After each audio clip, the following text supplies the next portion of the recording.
All right, so I found out when our final is. Our final is on Monday, December 16th. Yes, it is the last day, unfortunately.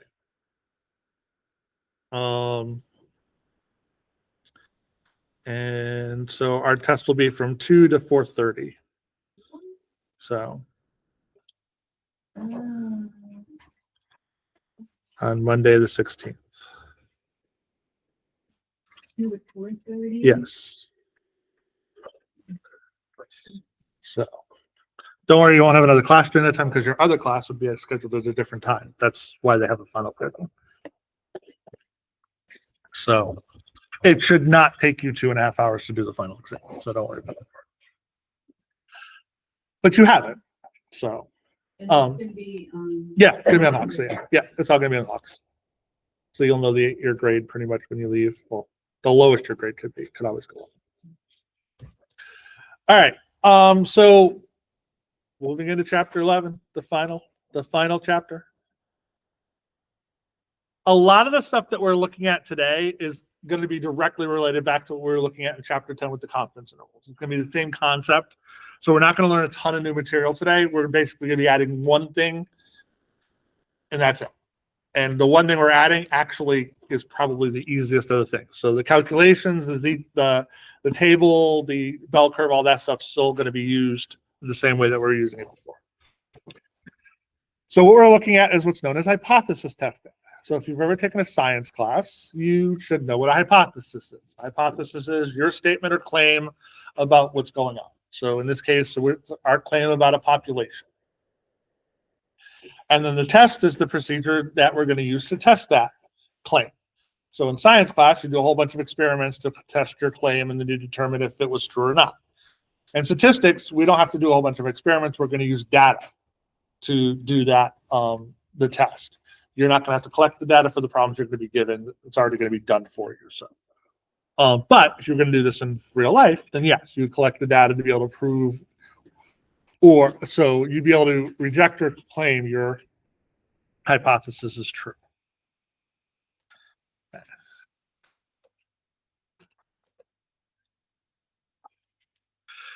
The two most important things that we're going to look at is this. This is basically the only new thing. Is our null hypothesis and our alternate hypothesis. Your null hypothesis, which is signified as an H with a little O underneath it, so not, is always going to be equal. So it's the mean equals. Okay, so your null hypothesis will always be equal to. And that's what you're trying, that's what you're not what you're trying to, that's what's there. So that's whatever your mean typically is, that's which, or your hypothesis. So you're basically saying my mean is this is what I believe to be true. Is it true based on the evidence that I got? That's your null hypothesis. It'll always be the equals. That's going to be key in a little bit. Your alternate hypothesis is what you've collected basically from your data. So this is either going to be greater than, less than, or not equal to. Okay, so greater than, less than, or not equal to. You will never have greater than or equal to or less than or equal to. Okay. The null hypothesis is your equals. The alternate hypothesis will never be equal. That's the alternate hypothesis. I know it sounds complicated. When you see the problem and it's done out, it's not as complicated as it sounds right now.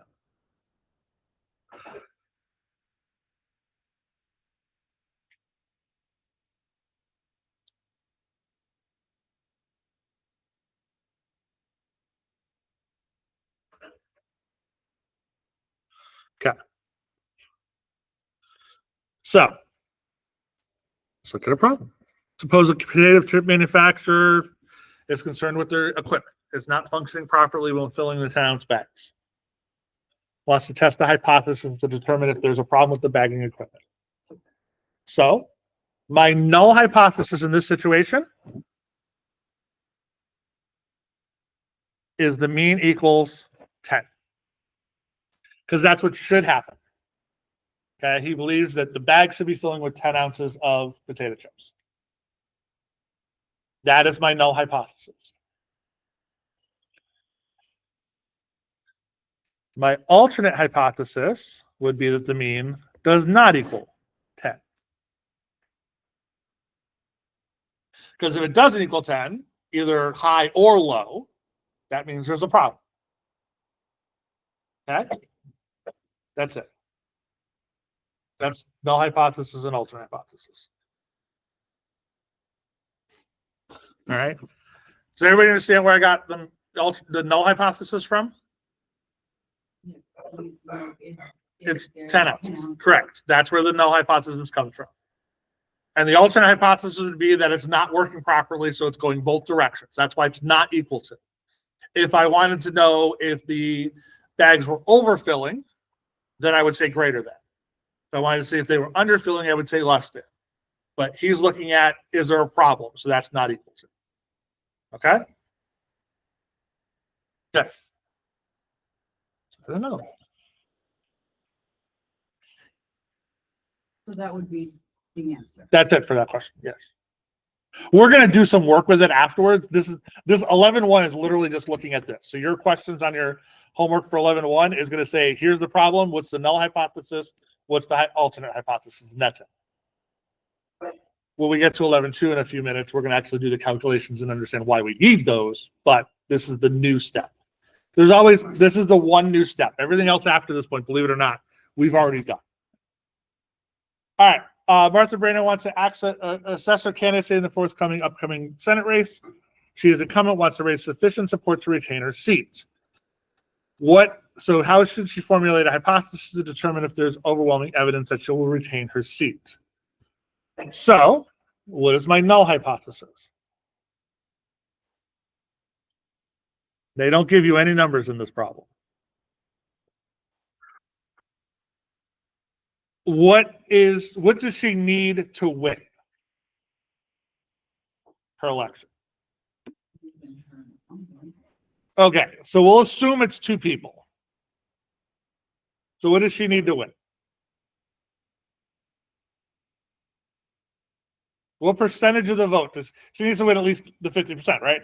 She needs to be just over 50%. So my null hypothesis is 50%, so 0.5. That's my null hypothesis, because that would be your null hypothesis is always equal. So this is one of those situations that makes it a little more complicated because you're going, okay, well, it's got to be greater than that. That is true. That's my alternate hypothesis. So my alternate hypothesis in this situation is my mean is greater than 0.5. Because I want to be higher than that. Those always screw me up. What? Greater than or less than? Yeah. In our age, we were taught Pac-Man eats the bigger number. So since we want this one to be smaller, that's the dot. The mouth always eats the bigger one. That's why that's greater than. The new generation of kids were taught the alligator eats the bigger one. So this is, Greater than. so it's greater than 0.5? Yes. So my mean has to be bigger than 0.5. Oh, that she has to win. the Yes, race. to win. Yep. Okay. Sorry, I mean, You're fine. All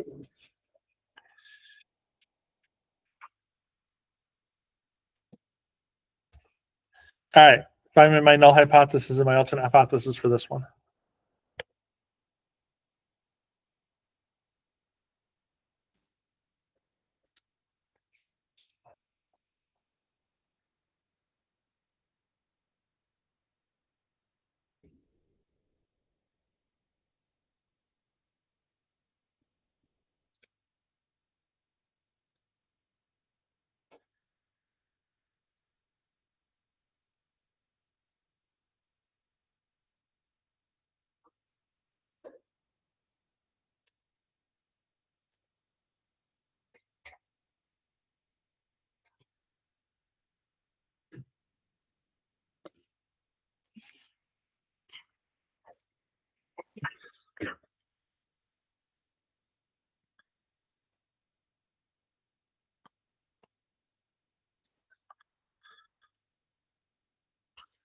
So what's my null hypothesis?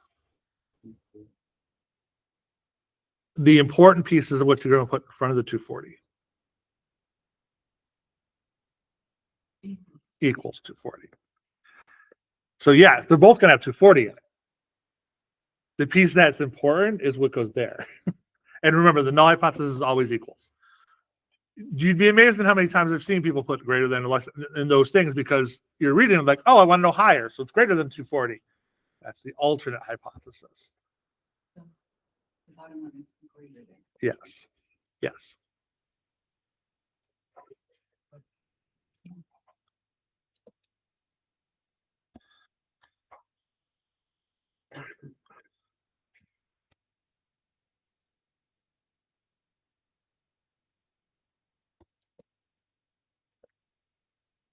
Okay.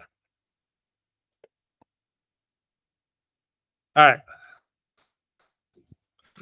Find my null hypothesis and my alternate hypothesis for this one. This one's got a lot more information in it on purpose. Because we're going to actually figure this one out.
All right, what's my null hypothesis? What was it? It is 150. Because that's the national reading levels. That's what they should be at. What is the alternate hypothesis? Not equal to 150.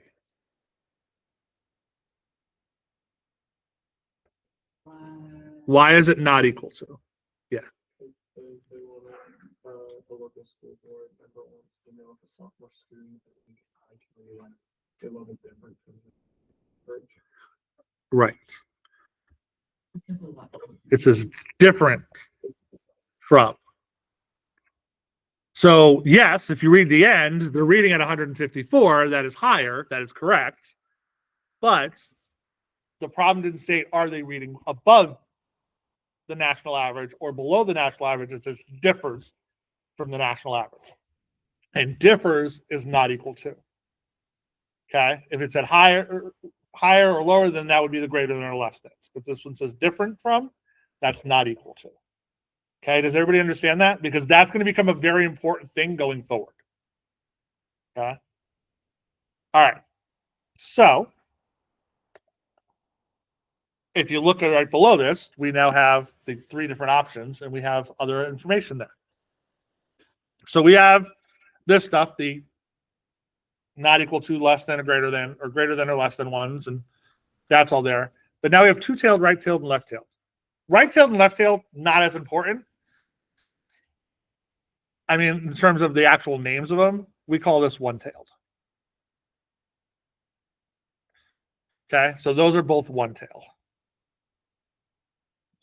So the difference is where we're looking on that graph, on the bell curve. Whenever we were doing the confidence intervals, we were looking at two tails. Remember last week when I said we were looking at the two tails, we're looking at both sides. So not equal to looks both directions. So that's why it's a two-tailed test. When we're looking at less than or greater than, we're looking at one tail because we're looking at either just the right side or the left side of the graph. Okay. So in this case, we're looking at a two-tailed test. Okay. Does that make sense? Okay. All right. Now, They have to do some work and some calculations. So actually, what I'm going to do, I'm going to move this here up. There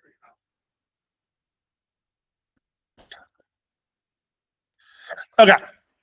So the first thing we're going to do is we're going to look at our significance level, and we're going to put that on my bell curves. Okay. So in this question, they give me some information. They say the level of the test is set to be at 0.5, right? So this right here is what's known as my significance level. Okay. So we're going to look at my t-table. So we're going to use this table for everything. First thing we need to know, though, is am I looking at T or am I looking at Z? So do they give me the population standard deviation or do they give me my sample standard deviation? It says, suppose the national reading level for students is 150 words per minute with a standard deviation of 15. That's the population. A lot of times they're not going to say population or sample in these problems. It's going to be where they give you that information. So because they give it to you when they're talking about the national, that's the population. If they gave it to me down the bottom where it says a sample of 100 students was drawn resulting in an average of 154 words per minute with a standard deviation of that, then that would be my sample. Okay, so in this case, this is a population standard deviation. Yes. Z. Population is Z. Sample is T. So we are going to use Z for this one. Now, let's look at my t-table. I'm going to use this slightly different than we used it the other day, but not crazy. One tail or two tail we're looking at? 2. So we're going to go to 2 and we're going to go to 0.05 because that's the one we were looking at for this one, right? So 2 tails, 0.05, and we're going to go all the way down to the Z. So my Z is 1.96 or 1.960. Okay, does that make sense? Have I got that? Okay. So on my little curve, we are going to mark 1.196. So 1.960. And since it's 2 tails, I also have my negative version of that. Okay, and I'm going to shade over here and over here. Okay, so if we're thinking about back to our confidence interval, what we did in chapter 10, that's what we're looking for, right? We're getting those two, and we're figuring out it has to be between these two values, right? The separation of what we're doing with hypothesis testing and what we did before is this area right here, the shaded areas, are what's known as my reject region. So we're rejecting our null hypothesis. So if my answer comes out to be somewhere in that shaded region, which we don't have the answer yet, if my answer comes out in that shaded region, I'm going to reject my null hypothesis. I'm going to state that my null hypothesis is incorrect based on my data. Okay? You'll understand when we do the calculation if you don't yet. Inside here, in this area, I fail to reject the null hypothesis. Notice we never say we accept. We either fail to reject it or we reject it. Okay? All right, so we've got our regions. Now we got to find the number to determine if I'm going to reject or fail.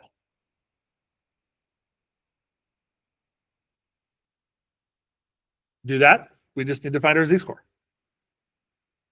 So what do I need to find my z-score? What pieces of information? I need my mean, which in this case was 150. I need my n, which in this case was 100. Standard deviation, which I don't remember. 15. That's 15. What else? Need one more piece of information.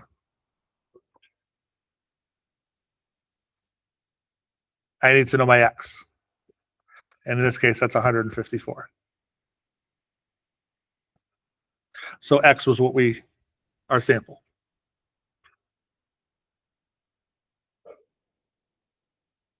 Okay.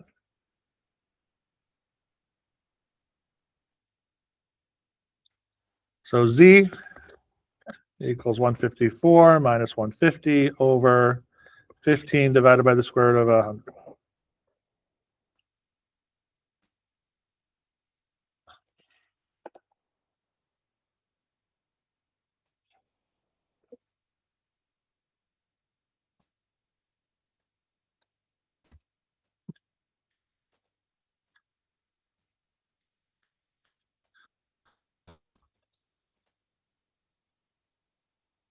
So let's type that into Desmos.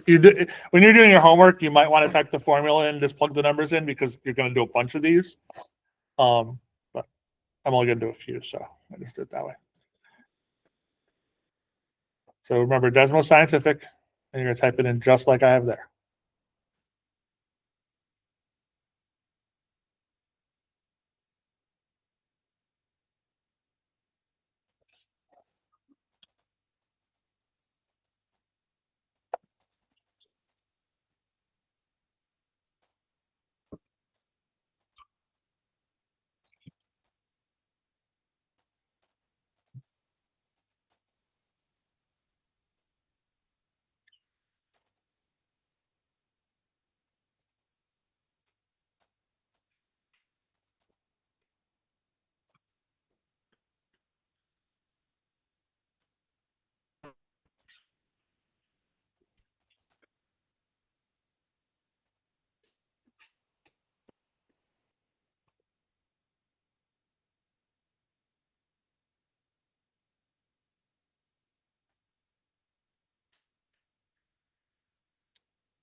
All right. So we got 2.67.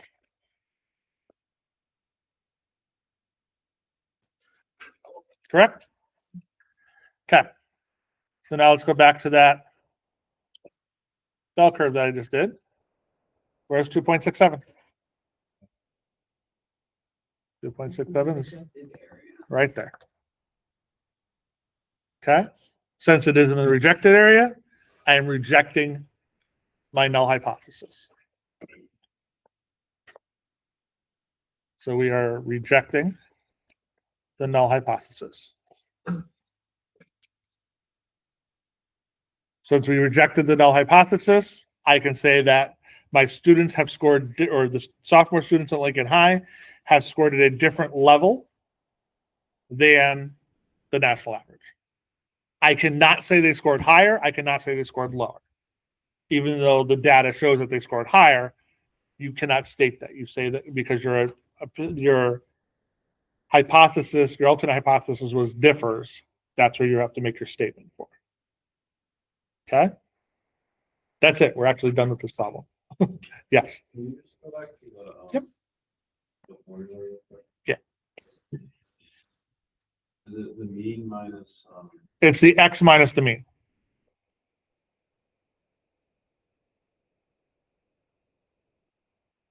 all right,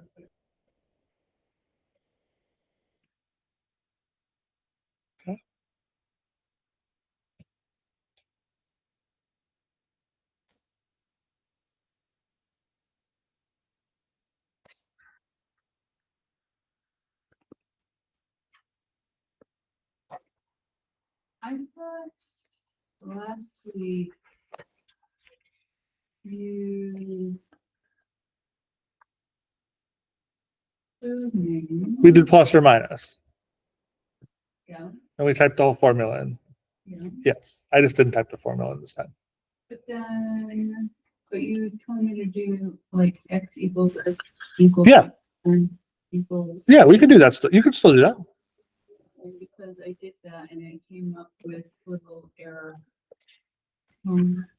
So if you just did, so the formula was X minus the mean, S divided by square root of N. What am I looking? I So wrote it down. Well, this is a different formula that we used last week. So this isn't the, yes, that was the formula we used for that.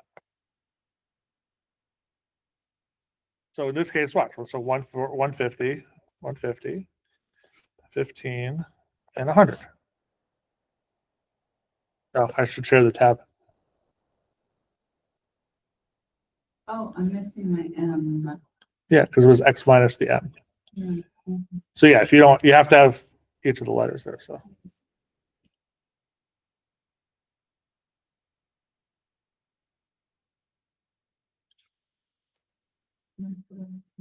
okay. Did you change the movie? Huh? Did you change the movie? I don't think so. I think I did the right one. Yeah, the mean was 150. Huh? Oh no, this is the old question. I didn't do the. Oh no, I didn't change the mean. The mean's there. This is the X. Because in the problem, it doesn't give you the sample. It was another step a few minutes later, so that's why I wrote X equals there, because you need that value. All right, for this question, first thing, find me my null hypothesis and my alternate hypothesis.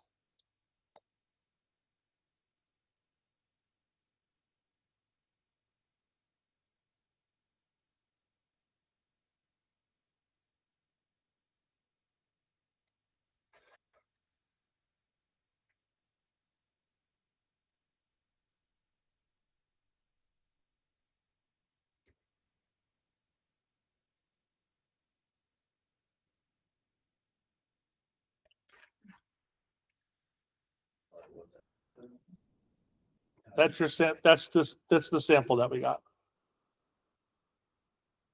So that would be the mean of my sample. So in the last problem, the mean of my sample was 154. This one is going to be 16,200. That's the mean No, that's the mean of this sample. sample. Yeah. I was gonna say. Yeah, the mean is 1,600.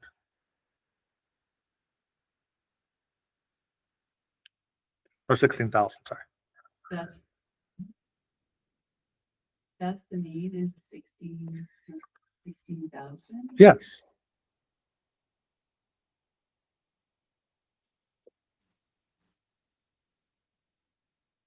So would the hours be this sample? They're both hours. It's 16,000 hours is my. Oh, never mind, it's a standard deviation. Yeah. Okay. Okay, so what's my null hypothesis? Yeah, so mean equals 16,000. What's my alternate hypothesis? Greater than 16,000. Oh, that's what you're looking for this. Yeah, that's, well, we're going to keep going, but that was the first thing I wanted to make. Because we're looking at the process that increases it, right? So that's why it's greater than 16,000. All right. So this is a one tail or two tail test. One tail. Are we using T or Z? Z, because they gave me my population standard deviation. I didn't give the sample.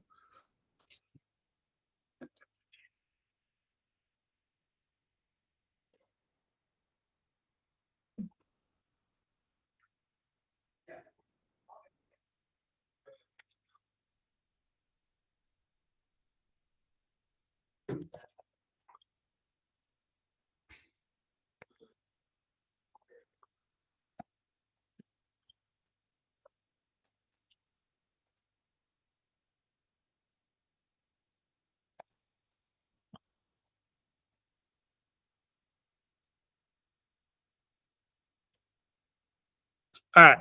So 0.01 for the one-tailed, and we're using the Z. So we're at 2.326, correct?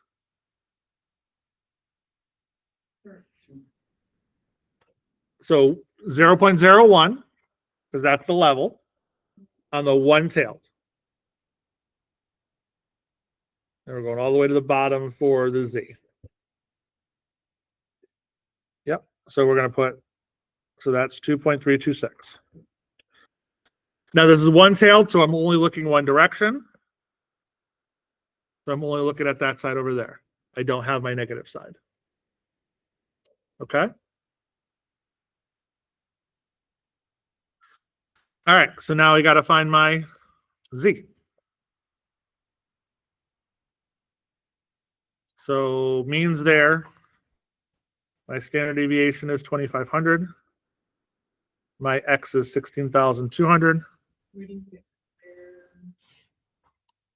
Standard deviation. My X is there. 16,200. I'm giving you that. It was written on another line, like 2 pages after this question in the book.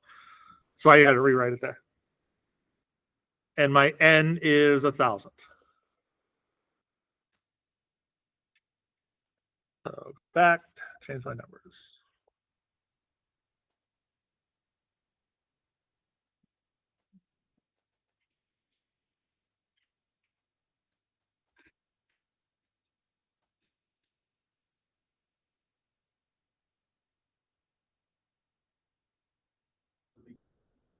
You're looking at the top, for the best, Correct. Yes. and vice versa. That's Less than, I'd be looking at the other side. Yep. And we're going to see in a second why this actually really matters. So what do we get for our Z? 0.53. So that's over on this side here. So I reject the null hypothesis. Yes. Explain where, like, I know that 2326 came from. Yep.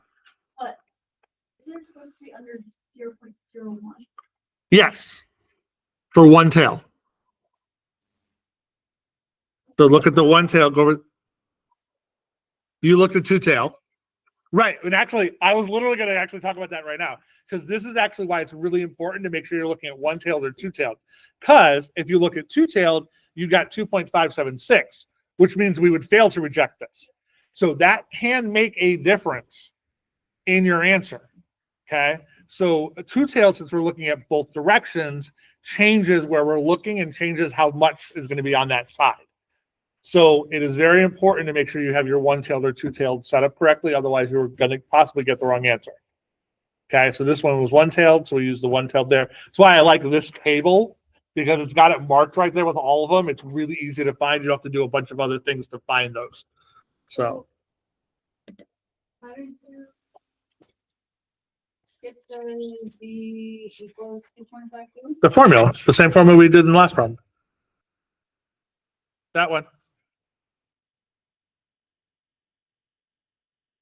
I filled in my four numbers. My X was 16,200. My mean was 16,000. My standard deviation was 2,500. My N was 1,000. What was your question? While she's looking at that. How do you find out if it's one tail or two tails again? Two tails is not equal to. So the problem will say differs or different from, or like that type of line of thinking. One tailed is greater than or less than. So it'll say, in this problem, it said increases, or we could say greater than, or could say more than, anything like along those lines, or less than, or decreases, those type of things. Those are the words you're looking for. When it's one tail, you're only looking at one side of Yep. You're looking at either greater than or less than. You never look both. Both actually is not equal to. It'll, like this one says increases. So for this one, we said greater than. So that's why we're looking at the positive side. If it said less than, we'd be looking for the negative, or in this case, it would have said decreases. We would have looked at the negative side. No problem. Are we good with the formula? Okay.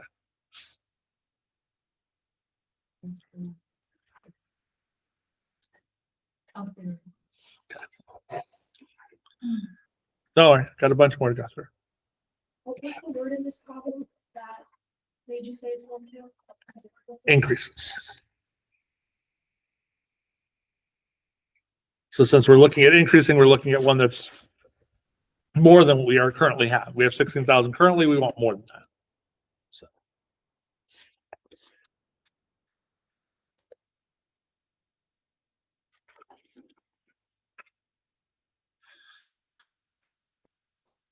All right.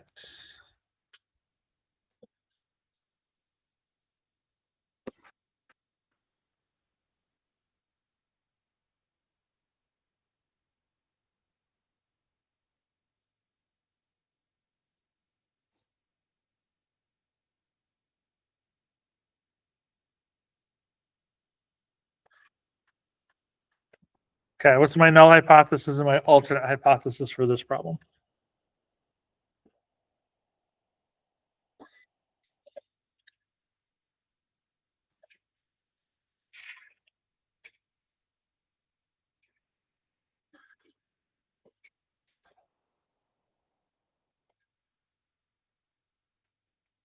What does she believe?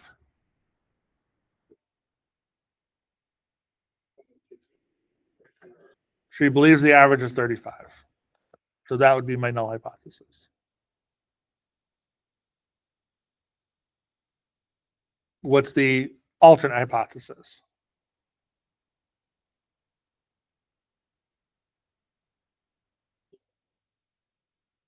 So it says determine the significant average conclude that the completion time of the newly test differs. So it is not equal to. Unfortunately, these answers are not all going to be in the exact same, the questions, like the actual wording, is not always going to be in the exact same spot.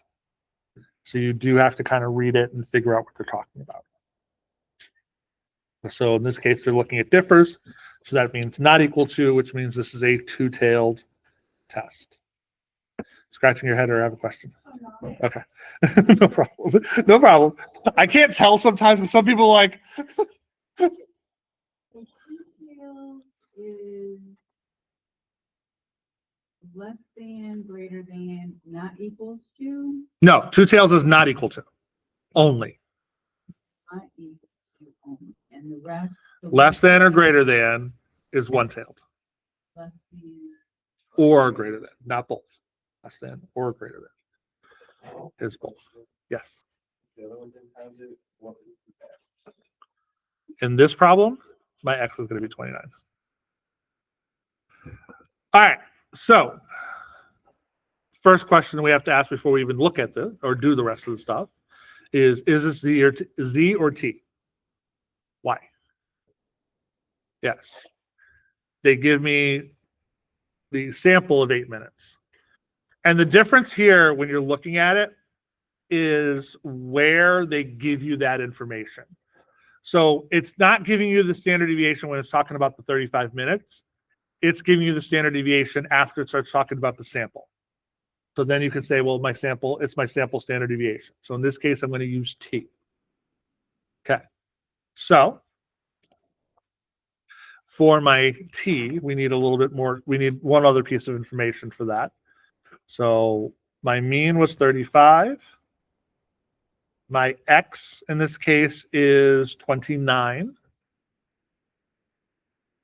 My standard deviation is 8, and my sample size is 20. Because I need my sample size to do my T. All right, so now we're going to go back and look at the table. We're looking at two tails, right? And what's my significance level in this problem? 0.05. So I look at two tails, 0.05. And what's my degrees of freedom for this problem? 19. Remember, it's always one less than your n. So I'm going to go two tails, 0.05 down to 19. Correct. So 2.093, 2.093. And I also have the negative 2.093 because this is two tails. I have it on both sides.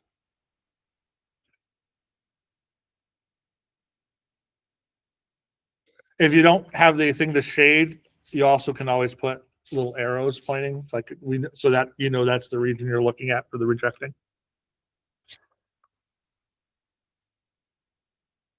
Now find my T. This equation is exactly the same.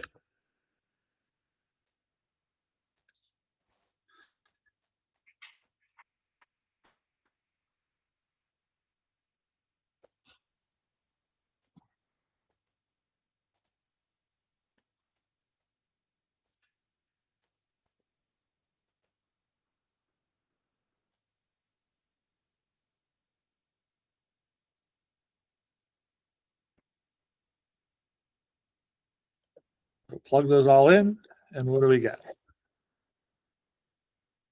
Can you see how you push those in?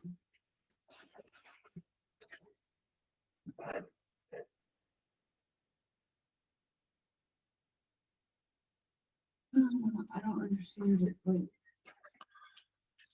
Which piece? like, to do your formulas, like, I have written down the formulas that you gave me the other day. Yes, this one's slightly different. Because the formula before was x plus or minus z times that. This is a different formula. This is just looking for z. So this formula is the z-score formula that we used in all the other sections.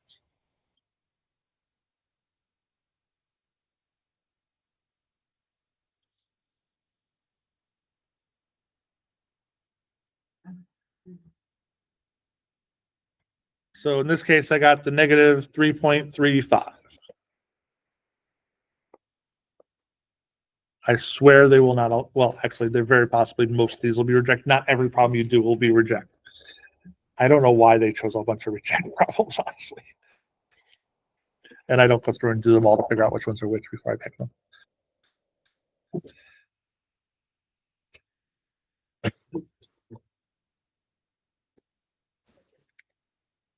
All right, so we've got, it's somewhere over there, right? So we're rejecting the null hypothesis. So there's significant evidence to say that the average for the test differs from 35 minutes.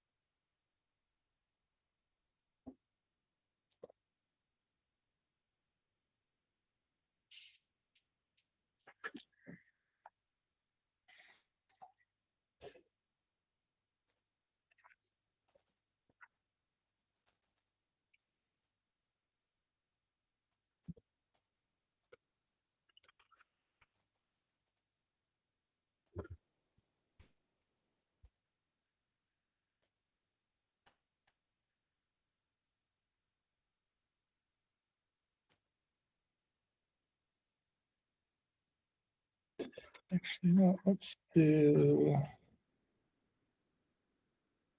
Yeah, let's do the gen test.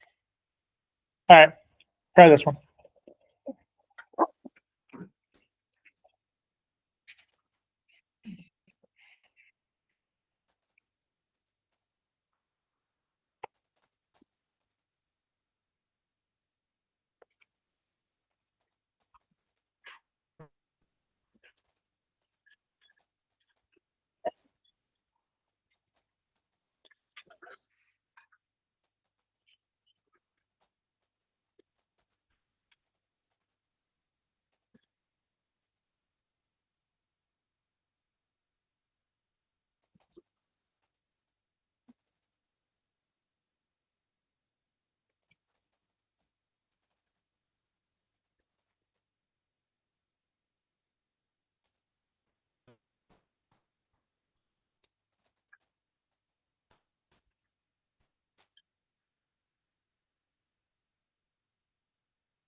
Z or T?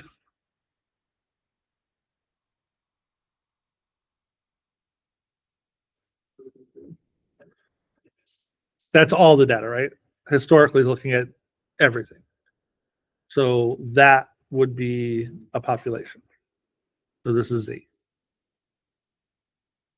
If they talked about it down here, then that would be a T. So this is Z. So we're looking at 0.01, and we're looking at a one-tailed Z. So 2.326. And we're looking in that direction. Say that again, one tail and it's a Z. Yeah, and it's a 0.01 is my significance level. Said what? So one-tailed 0.01, Yeah. go all the way down to Z is 2.326. Oh, I thought you said something. Nope.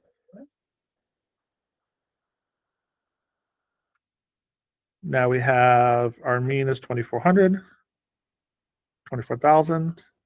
Standard deviation is 2,400. X is 27,500 or 27,500. And my sample size is 84. So what is your Z equal?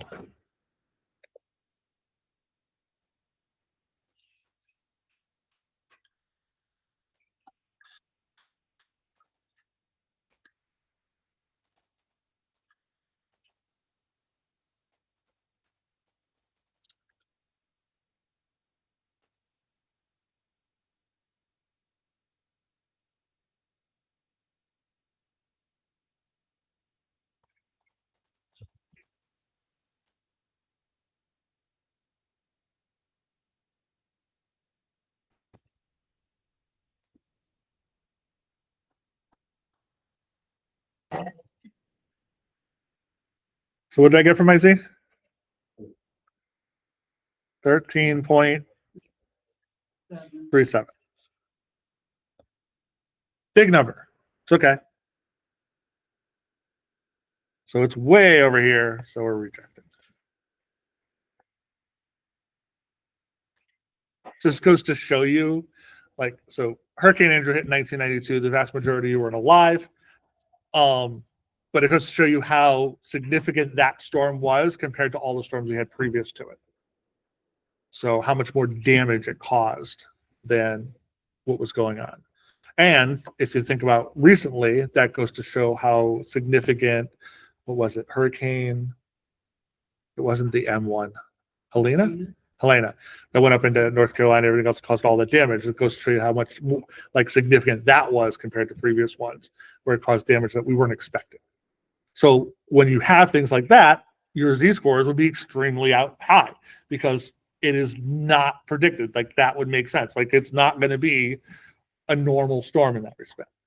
So yes. Also, so high to kind of low. If the sample was higher, it might have brought down this number a little bit. But if we're thinking about like, if we're looking at this, let's say we did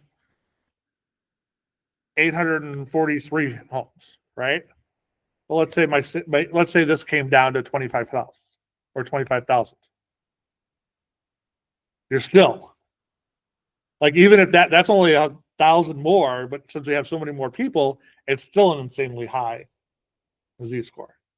So when you get a higher sample size, that just like we were doing with confidence level, that shrinks the inside of it, right? So the more that inside shrinks, we still have that outside edge. So it's just not necessarily as high of a number that's going to give me that extreme. That's where this stuff goes in. It's like we're not necessarily saying that that was a really high amount or whatnot. We're just saying that it is in a very unusual event. That's why we reject the null hypothesis for this situation. So that's what you're trying to do. You're trying to determine if the sample that you took is unusual compared to what you would expect. So, and as long as what you did correct, if you did everything correct to get the sample, then that would be statistically significant. All right, let's look at this one.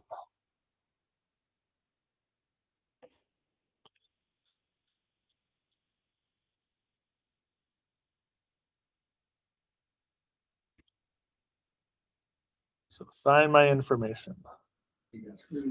Oh, I forgot to switch the screen. Sorry. There we go. Now find my information.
What is the mean?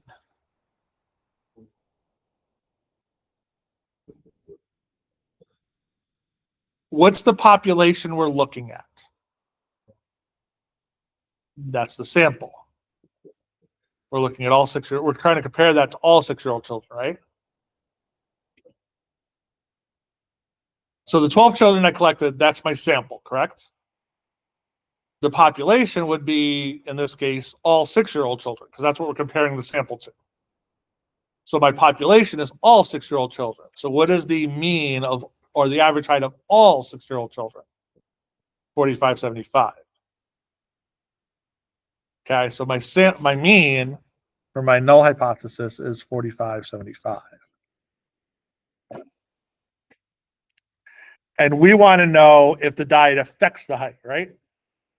So it's going to be not equal to, because it could either go either direction. So that means this is a t-tail, or not a t-tail, a two-tail test. So Yes. say that again, it's not equal to? Yeah, because they said they're looking at if the diet affects the height of the child. They didn't say they wanted to know if that diet increased the height or decreased the height. They just want to know if it affects. Okay. So that means not equal to, because it can go either direction. Yes, we looking at the data, we think it's going to be lower, but that doesn't mean what we're looking at. We just want to look at it if does it affect. Because remember, if you think about it in science, when you're looking for your hypothesis and stuff, you come up with that before you do your research. So in this type of situations where they're giving you all the information, they've done the research, but you got to think in the mentality of you haven't done it yet when you're coming up with your hypotheses. This is a sample standard deviation. Yes, so we are going to be using T for this one. So my means there, my X is 42.5. My sample standard deviation is 3.8, and my sample size is 12. So I'm going to be looking at a significance level of 0.05 on the two tails. What is my degrees of freedom? 11. So I'm at 2.201. Say that again. We're at So we're using a 0.05 on the two tails. And my degrees of freedom is 1 less than my number, so that's 11. So 2.201. And since it's two-tailed, I also have the negative 2.201.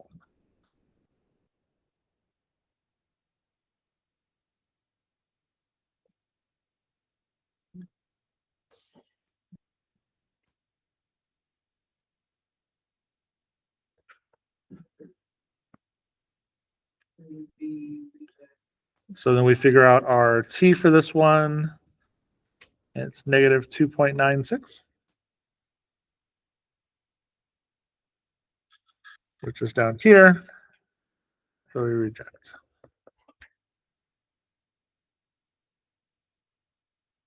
Did they purposely word it like? To screw you up? Yeah.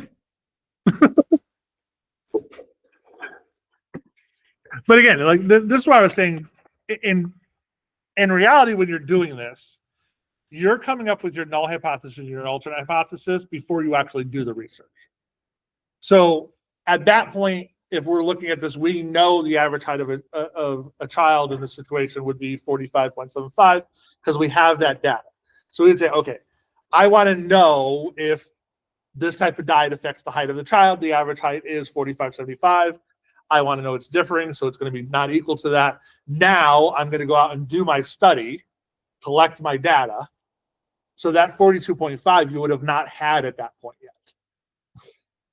So we would have collected the data and then we would have filled in the rest of the stuff to do it. Okay. So that's where you have to look at it. It's like, okay, what did you never want to use your sample in your hypothesis. So as soon as it's a sample, you were not going to use that stuff in your hypothesis. You need to look for something else in the problem to use for your hypothesis. That makes sense? If they remove just the 6-year-old out of the equation, would it be any different? Well, yeah, because the average height would be different. Oh, yeah. So if I just looked at all children, the average height would be different. So, and that's why they have to tell you the years, because if you're looking at a 12-year-old kid or a 6-year-old kid, the average height is going to be drastically different. I mean, I get it. It is. It was. Remember, I said the hardest part of this is going to be the English.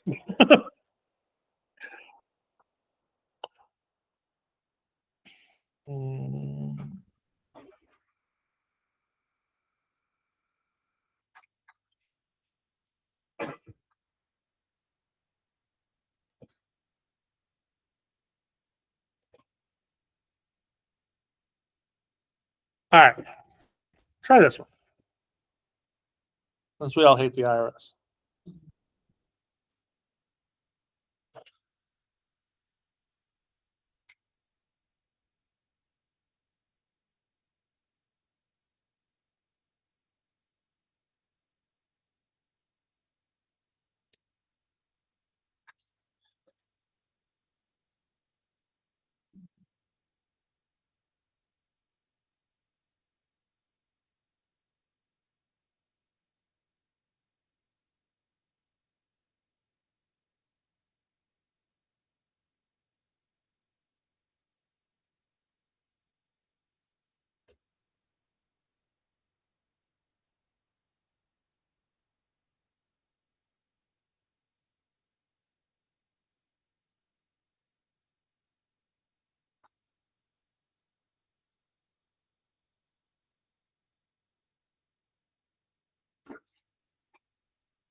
Before you do anything, say anything. What'd you get for X? What'd you get for Z That's what I'm kind of or saying. T? Oh, I don't know. Hold on. But is that? Your N's not 1. No. Your N's 400. So that's Everything else is fine. because I thought population. No. X is the sample size. X is the 55. Ugh. Your X and your mean have to be the same type of data. So since our mean is 45 minutes, our X has to be minutes. Because I'm looking at population. Right, but your mean isn't population. The sample size is 400. We're selecting 400 people that enters it. Nobody enters the actual IRS offices anymore. We all sit on hold. So the mean is. So the mean is 45. And they want to know, is it one, are we looking at,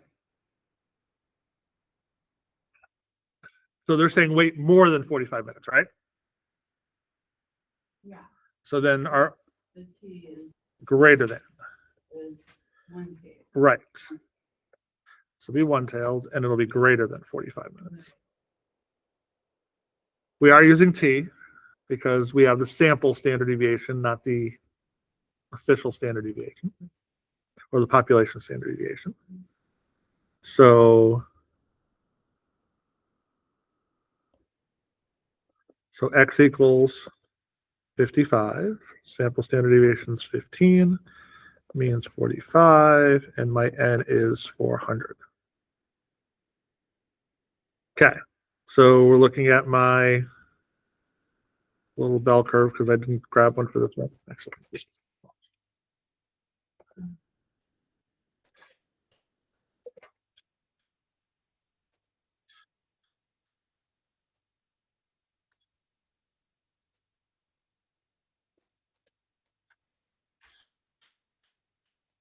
All right, so T-table, we're looking at a significance level of 0.1. So one-tailed at 0.1. And my degrees of freedom is going to be basically off the chart. So 1.042. What is it? So my N is 400. My degrees of freedom would be 399. So pick the closest one to 399, which in this case would be 100.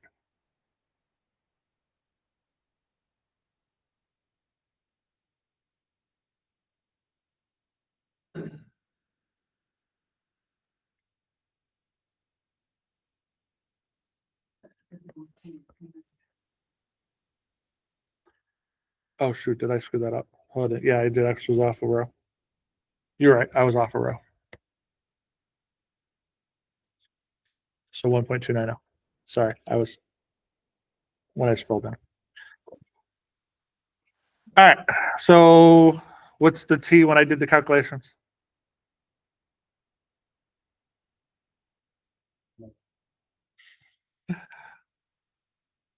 So what do we get?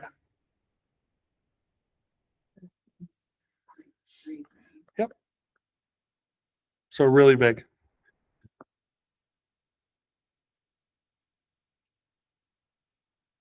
I'm confused. I didn't use degrees of freedom. I